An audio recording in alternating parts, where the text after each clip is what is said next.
BPL এর আগামী আসরে হয়তো আর দেখা যাবে না চট্টগ্রাম কিংসকে। বারবার শর্ত পূরণে ব্যর্থ হওয়ায় চিটাগং কিংস ফ্র্যাঞ্চাইজির মালিক এসকিউ স্পোর্টস এন্টারপ্রাইজ লিমিটেডের সঙ্গে করা সমঝোতা চুক্তিও বাতিল করেছে বিসিবি। সূত্রে জানা গেছে, ভবিষ্যতে এসকিউ স্পোর্টসকে কোনো ফ্র্যাঞ্চাইজি না দেওয়ারও নাকি সিদ্ধান্ত নিয়েছে বিসিবি। বিপিএল এর প্রথম দুই আসরে অংশ নেওয়ার পর অনেক অভিযোগ ও বিতর্কের জন্ম দেওয়া এই ফ্র্যাঞ্চাইজিকে বাদ দেয় বিসিবি। তবে গত বছর আওয়ামী লীগ সরকারের পতনের পথ ধরে বিসিবিতেও পরিবর্তন আসার পর বিস্ময়করভাবে আবারও ফেরানো হয় এই ফ্র্যাঞ্চাইজিকে। প্রথম দুই আসরে সেই পাওনা অনেক ছাড় দিয়ে ফ্র্যাঞ্চাইজিটির সঙ্গে সমঝোতা হয়েছে বলে তখন জানিয়েছিল বিসিবি।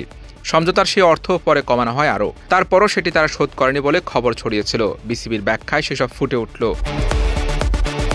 চট্টগ্রাম কিংসের কাছে $37 লাখ বাংলাদেশি মুদ্রায় প্রায় 46 কোটি টাকার বেশি দাবি করে গত 22 জুলাই বিপিএল এর ফ্র্যাঞ্চাইজিটিকে আইনি নোটিশ দিয়েছে বিসিবি। এরপর গত সোমবার সংবাদ মাধ্যমের কাছে বিপিএল এর চিটাগং কিংসের স্বত্বাধিকারী সামির কাদের চৌধুরী পাল্টা দাবি করেন, আইনি নোটিশ পাঠিয়ে বিসিবি তার কাছে যে টাকা দাবি করেছে তা ভিত্তিহীন। চিটাগং কিংস মালিকের এমন বক্তব্যের পর নিজেদের দাবির ব্যাখ্যা দিয়েছে বিসিবি। এক সংবাদ বিজ্ঞপ্তিতে চিটাগং কিংসের মালিক প্রতিষ্ঠান এসকিউ স্পোর্টসের সঙ্গে দেনা পাওনার হিসাব দিয়েছে তারা। বিসিবির সংবাদ বিজ্ঞপ্তিতে উল্লেখ করা হয়, বিপিএল এর প্রথম ও দ্বিতীয় আসরে ক্রমাগতভাবে চুক্তির আইনি ও আর্থিক শর্ত ভঙ্গ করে গেছে চিটাগং কিংসের স্বত্বাধিকারী প্রতিষ্ঠান এসকিউ স্পোর্টস এন্টারপ্রাইজ লিমিটেড। 2013 সাল থেকে 2025 পর্যন্ত বিসিবির পক্ষ থেকে অনেকবার তাগাদা ও নোটিশ দেওয়া হয়েছে। এর মধ্যে ছিল 2013 সালের 7 মে সালিসি নোটিশ ও গত 22 জুলাইয়ের আইনি নোটিশও। কিন্তু ফ্র্যাঞ্চাইজিটি চুক্তির শর্ত রক্ষা করতে পারেনি। পাওনার মধ্যে আছে ফ্র্যাঞ্চাইজি ফি, আয়কর এবং ক্রিকেটারদের ও দল সংশ্লিষ্টদের পারিশ্রমিক। সংবাদ বিজ্ঞপ্তিতে বলা হয়, সৌহার্দ্যপূর্ণ পথে ব্যাপারটি সমাধানের জন্য গত সেপ্টেম্বরে এই ফ্র্যাঞ্চাইজির সঙ্গে একটি চুক্তি করে বিসিবি। কিন্তু সেই চুক্তির অর্থ পরিশোধ করতেও পুরোপুরি ব্যর্থ হয় ফ্র্যাঞ্চাইজিটি। এর ফলাফল হিসেবে গত 22 জুলাই নোটিশ দিয়ে সেই সমঝোতা চুক্তি বাতিল করে দেয় বিসিবি এবং $37,82,156 মার্কিন পাওনা দাবি করা হয়।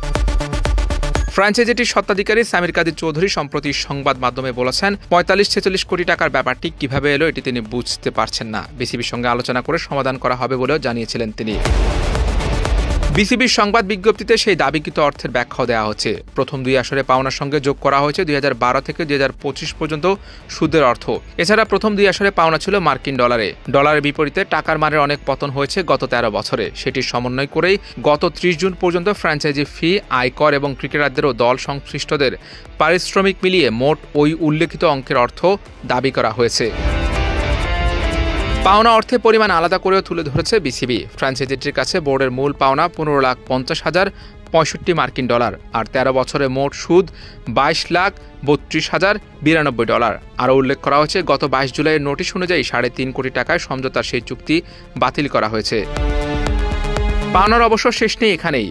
বিপিএল এর গত আসরেও ক্রিকেটার ও কোচিং স্টাফদের অনেকের পারিশ্রমিক, হোটেল ভাড়া ও আরও বিভিন্ন খাতে চিটাগং কিংসের কাছে বিভিন্ন পক্ষের পাওনা আছে অনেক। সেসব নিয়ে ফ্র্যাঞ্চাইজিটির বিরুদ্ধে বিভিন্ন অভিযোগ ও নোটিশ বিসিবির কাছে নিয়মিত আসছে বলে জানানো হয়েছে।